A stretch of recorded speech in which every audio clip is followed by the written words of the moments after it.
ask questions of.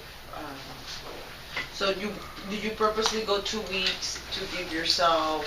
No. Well, Or were you actually booked? I didn't even look at my calendar.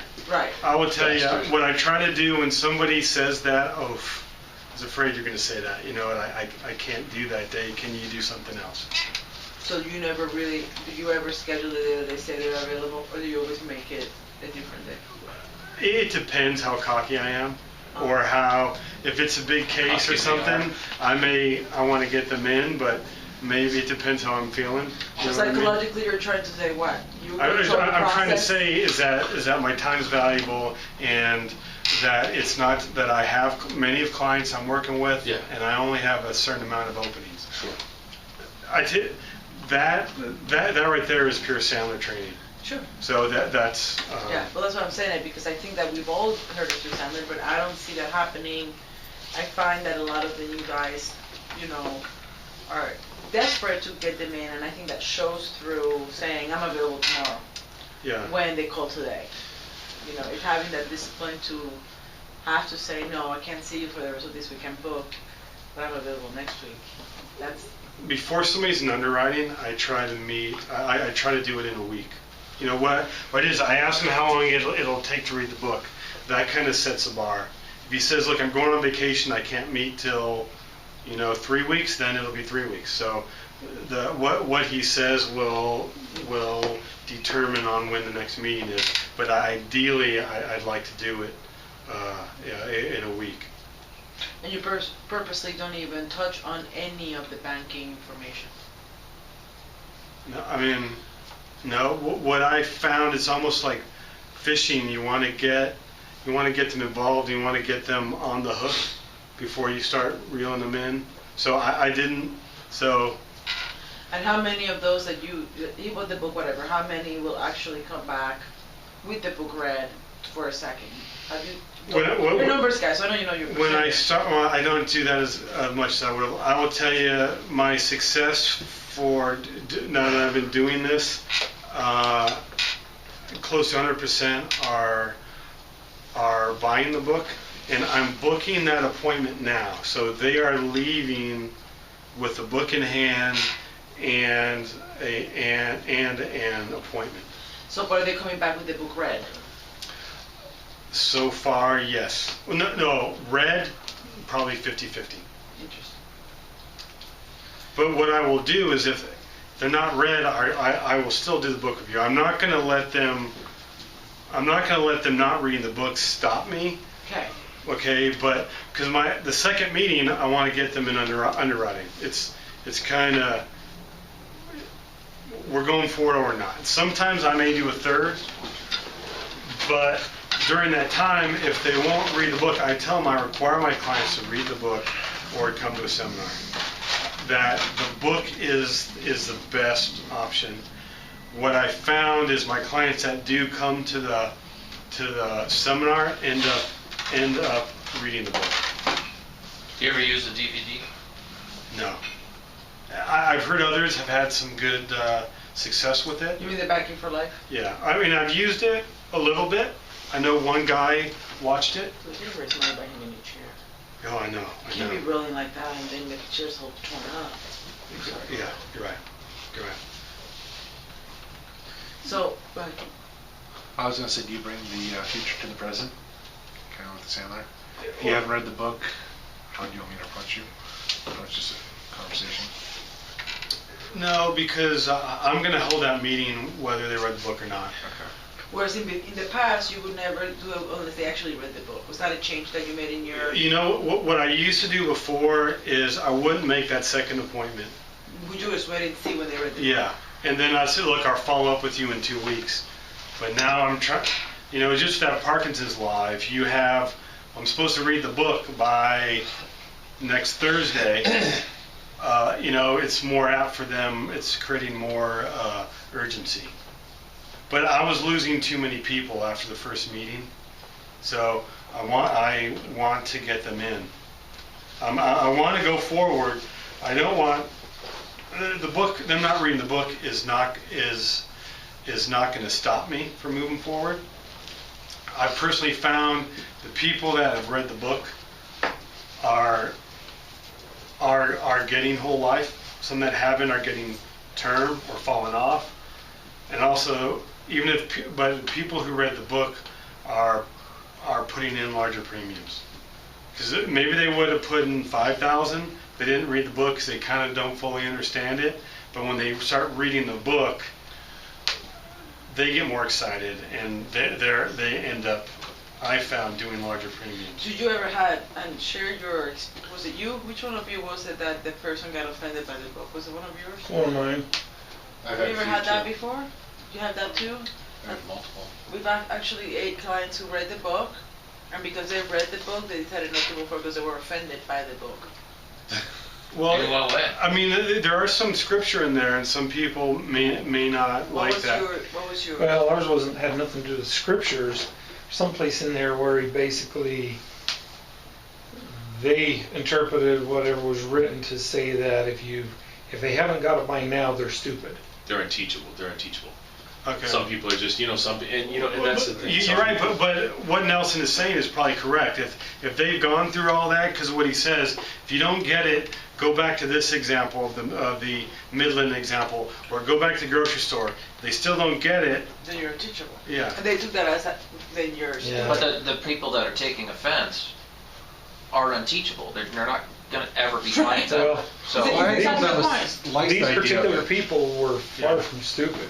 well, but I mean- they're you could be a doctor or I a had lawyer never and heard still that not before. get Well, the well, concept. I had someone that's It's a actually moving perception. forward. Perception and is what reality they didn't like itself. about it is he sounds arrogant to them. Like he's Nelson talking Nash down sounds to them. arrogant. That he's talking down to them. I've heard that. I had somebody. And that was the issue. Not that they want a bank. It's that it sounds like he's talking down to them. And We that's know what they some don't people that are not using the book at all anymore, right? There are people not using the book at all. Yeah. Ray's not. I wonder what they're Tom doing. McPhee's not. Well, most I mean, of the only reason I Most of asked them read their that, own books. well, I know. I mean, I know Tom and I know Ray. But the only reason, and I don't like Ray's book. Right. Ray sounds like a sales pitch. but if Well, you, Ray, I mean, I've known Ray a long time, and Ray is, he doesn't try to sell you. He just, if you don't get it and you're not ready, he's on to the next one. But the only reason I brought it up is, what is it that they're doing? And the only reason I bring that up is, if somebody didn't read the book, what technique are they using that is working for them? Because obviously it's working. I honestly, if you sat on Yvonne's presentation or Joe's presentation, or even Anthony, somebody who's been doing this for like many years, They lay out the book. They lay out the book. I mean, they are able to take the bits and pieces that are relevant and important. Because here's the thing, I've read the book at least 5 times, and I've gone through Yvonne and Joe's presentation. It makes a lot more sense because they use today's examples. I've actually had people who have read the book, and it's like these examples are just outdated, but when you can actually make it make sense. And here's the thing too, they pull, okay, it's like Anthony was talking about, what is important to you? He's talking about tractor equipment in there. I don't know one person that I know that's interested in now. They don't, because You don't know sometimes anybody's got a tractor? I don't know anybody. Everybody knows Logging somebody with a equipment? tractor. But so you see what I'm saying? I think they've what they've done is they've taken the They've best applied. they've taken the best parts of the book, they apply it to what's going on, and they make it simple. Because a lot of times, even though it's a 90-page book, a lot of people, for some odd reason, think their time is way too valuable to be spent reading a book. It's like that. Remember that little dude said, "Do you go to the bathroom? Dude, read 5 pages in the bathroom." But there's a lot of people that I know that people you give a got book away to like. from reading too, right? I mean, people Well, have that's really another gotten thing. away But from you can reading. download this on the Kindle. I mean, it's also the I have it available on CD too as well. audio. That Yeah. seems Yeah, torture. I try. It's Yeah. torturous, just boring as can be. Yeah. But like in regards to the book, if you ask Ray, Ray would said if he could use a book, he would. This whole IBI thing, Yeah, drew. So Tom's out, Ray's out. So those So maybe guys not are by doing. choice. it was a political business thing. Yeah, it was more. I was more a pride thing What about than Patrick? business. Patrick doesn't really use the book. But- he recommends it, but he doesn't. Yeah, tell but you like to read Paradigm it. Life, They have a process. they are doing it through videos. So Right. you can go online. They use Camtasia, and Is that more today? Yeah. I just feel like people just don't have time. It's like, people walk out of here and they're all excited and gung ho. If you're not walking away after doing Yvonne's presentation or doing a presentation, where you're giving them something to be gung ho about, they're not going to read the book. And even then, I remember Joe gave me the book. I didn't actually read the book until right before I started working here. He gave me the I think it was presentation, the three circles. after you started working here, but Well, no, I don't- full time. I don't know. Like, I think Exhibit A. I think we've all gone through that. Unteachable. Use the book, don't use a book. What I found is that I'm more successful using the book, and if again does not stop me from moving forward. I may need some extra meetings to go into the detail, but again, through my meetings and through a webinar, a seminar, everybody's read the book, and maybe it could be because I sold into it. So I truly think that they should read the book, and I'm telling them to read the book. Yeah, no, my point wasn't that you shouldn't use the book or read the book. I mean, the book to me really drives it home for somebody. But because it seems like more and more people are not reading, I mean, so I just wondered what the backup was, and I think eventually, once we put our rebranding and our marketing pieces together, we will have, I think, I think we need like blogs or videos right. that basically summarize. Maybe there's 5 or 6. Well, we used to have those short videos that we used to have in the old website. Blah, blah, Yeah. blah. They're Yeah. antiquated as well. Yeah. So, Jock, I think the best way to What? utilize the book, Yeah.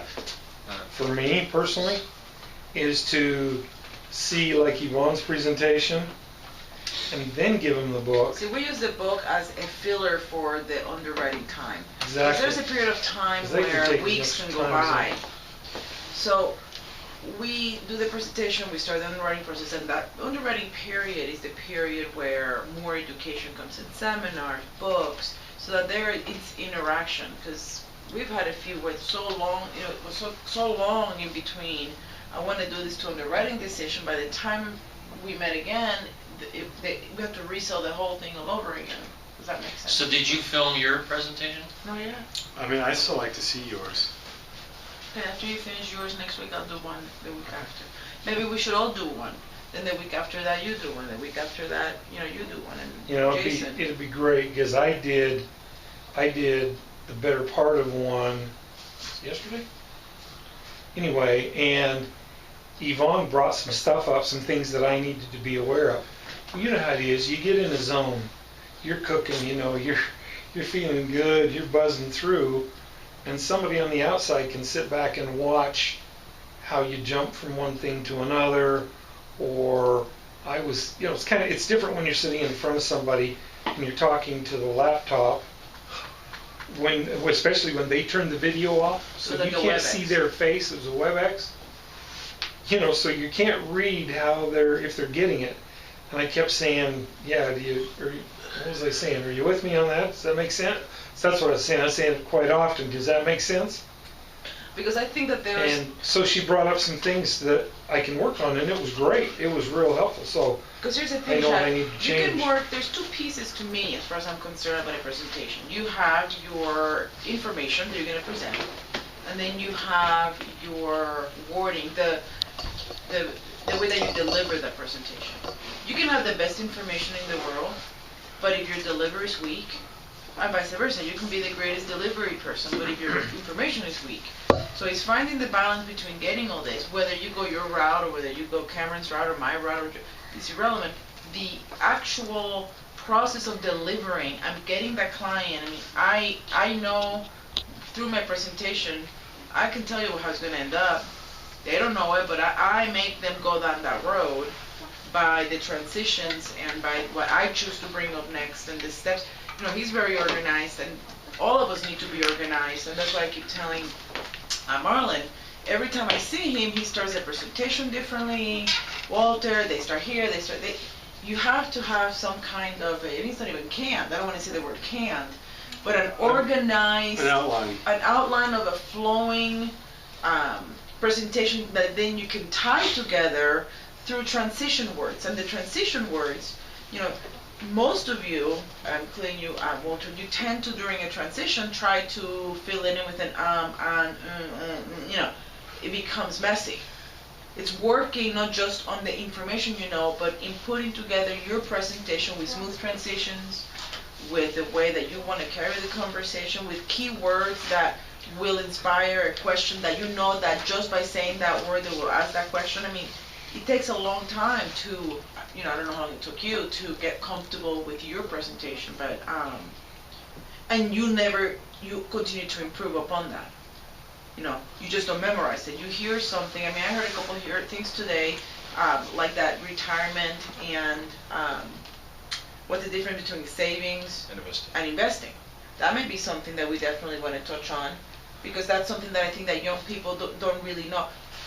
Investing, and like you said, is being able to, money that you can afford to lose, money that you cannot afford to lose. It's really I like easy. the house comment. Which house comment? When you mortgage a house. You buy two houses. One for the. One Yeah. for you and one for. You see what I mean? And those are little things that you take from everyone, and then you start building your own little outline, and then the in-between transition pieces to add these, and then you create what's going to be effective. Whether or not the book is read or not read or sold or is not read, it's just one very small piece of the success of, I think, a client journey from point A to opening a banking system. That's just one small piece. And I feel sometimes, they didn't read the book, or they read it's irrelevant. It's how you piece that puzzle together for them. And really, I think this is really helpful. I mean, to watch you do your thing, I'd like to watch you. You know Well, what I mean? doing I think it, it's and it's awesome. getting feedback from everybody. Yeah. But see, it's like you pick things up that each other does, and say, okay, that makes sense. I'll make that work. But That next would- week, that what would be very Anthony's going to do is going to be a 2-week process. Now, next week, we're going to come back in, and he's going to do the book review. We're going to assume now that it's the second So meeting. that's the second meeting. so you have to read the book for at least for reals this To time. get him into, to see how he goes through the book, and then how he puts him in on the writing. And then Or I'll do show this- up without reading it and see what he says. No, I'm okay. I will. Because here's another thing that I find, and as much as I appreciate your process, I sometimes feel like there could be more fact-finding earlier on. I introduce more, the more information you know from a personal and a financial basis from a client, I think the more of a relationship building you have with that person, the more discussion there is surrounding. When's that questionnaire come in? That's my point. The questionnaire should really come in at the very beginning. I'm not going to necessarily say that I posted out, but definitely But it I does. send everyone with a questionnaire home. I may not send them with a book, but they have a cash flow analysis.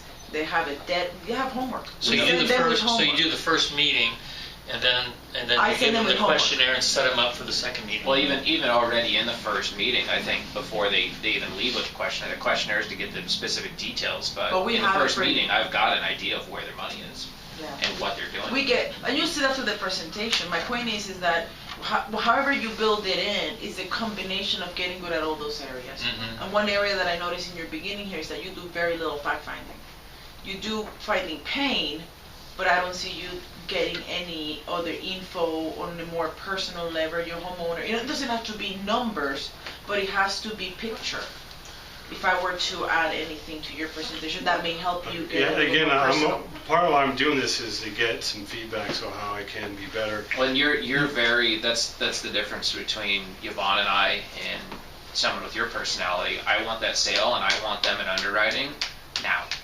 Where you're okay with sitting back and waiting a couple appointments. Yeah, but the difference is that I know when now's not going to happen, and you have to learn when now's not going to happen. No, and I Because you mean, can't push either. right. Yeah. What I It was trying depends to, on the client, but the majority of people, unless I'm getting a lot of pushback or hesitation from them, the majority of people, I want in underwriting now. the thing about it also is, Jack, and for you is, your presentation is more calculated. I think we probably spend the first half hour to 45 minutes.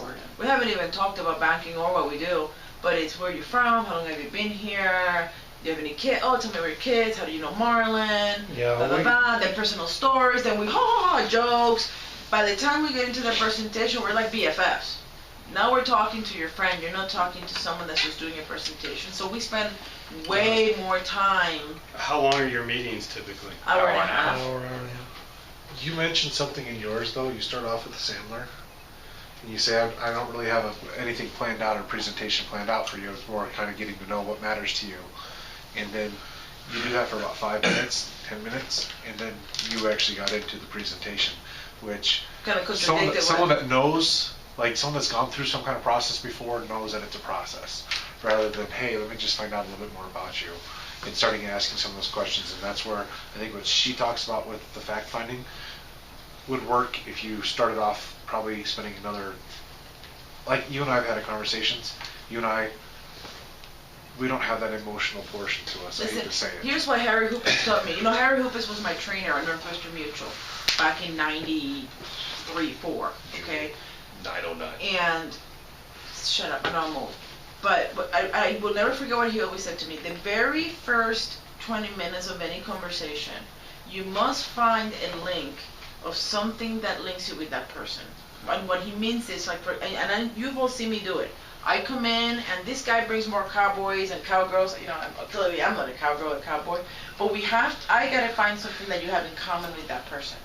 So, huh? So we talked about her My cowboy allergies story to and horses. I mean, they know that I'm allergic to horses, that I just about died at a show. People don't care how much you know until they know how much you No, care. that's a good point. Right, and then, for example, with some of your people, if they have kids and I have kids, and you know, then it's just a kid bashing. Oh, they drain you out of every dime.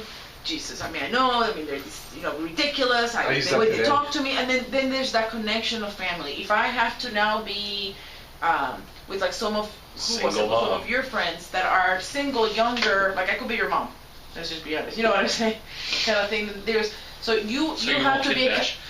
What I'm saying is that here's what Harry Hooper said a long time ago. You must be a chameleon. You must be whatever that person wants you to be. That's easier for you and I than it is for someone who's analytical. Not necessarily. Because it's just not just a personality. I think it's just a conscious effort that you want to provide information, but a conscious effort to just say, do you have any kids? Oh, I have. Yeah, my daughter is at Lutheran. Yeah, she's been.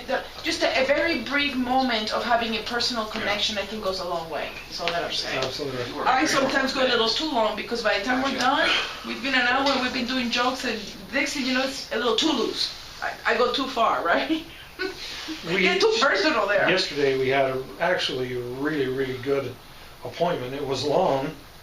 It ended up going 3 hours, but time went by like this, and they were very engaged. It wasn't like we were talking and they're snoozing. Listen, we went from $1,000 a month to they have $200,000 sitting somewhere that they're thinking now they want to dump in the whole $200,000. So I'll sit for 3 hours all day long to get $200,000. Trust me. Well, and she went into more depth with the fact finder and looking at their debt, and discovered that they had a debt issue that they really weren't even aware. had ignored. Basically, I think they knew it. They just were ignoring it. I was hoping it'd go away. And so we went from it would have been very easy to say, well, you know what? Here, we're going to make you aware of this. Work on it. See what you can do. Yvonne kind of put her foot down and said, you know what? I cannot, in good conscience, do anything or let you go on without taking care of this deficit. And I learned something there, because most salesmen would have just said, I could have closed the sale patted them on the head and closed it and let it go. She said, I can't let you do that. Now, worked really well, I think, because I came back and because I kind of knew where they were at. And I said, okay, Yvonne, how can we create this so that we can take care of this debt and have money for their down payment on their house? If we can do that, we cover all the bases. And then the money started coming out. Then we have they started $100,000 saying, here, an inherited IRA. We have a 401k with So is that the first meeting? Annuity. This is the second meeting. I did the first meeting in their home. This was the funding. They already approved for underwriting and everything. Right. So you met with them once, and then you meet with them once they're approved? Correct. Yeah. Well, this particular one, I met with them. I did the what I call the Yvonne Sita presentation, my version of it, in their home. actually with him, without her, she was listening, but she was running around. And then we got him started in the underwriting process, got him a book, So you spent some kind of kept, so, time, we talked you about know, in between the. that stuff going on. Yeah. Then when we brought him in here, it was for funding. But they had already read the book, they kind of already, we knew the ratings, we knew exactly what the offer, we knew all the pieces. What's the time span in between that first meeting and that second meeting? 4 Well, weeks you know, maybe? it takes, That case was fairly quick, maybe 4 no, weeks. that wasn't very quick. No? It was one of the longer ones.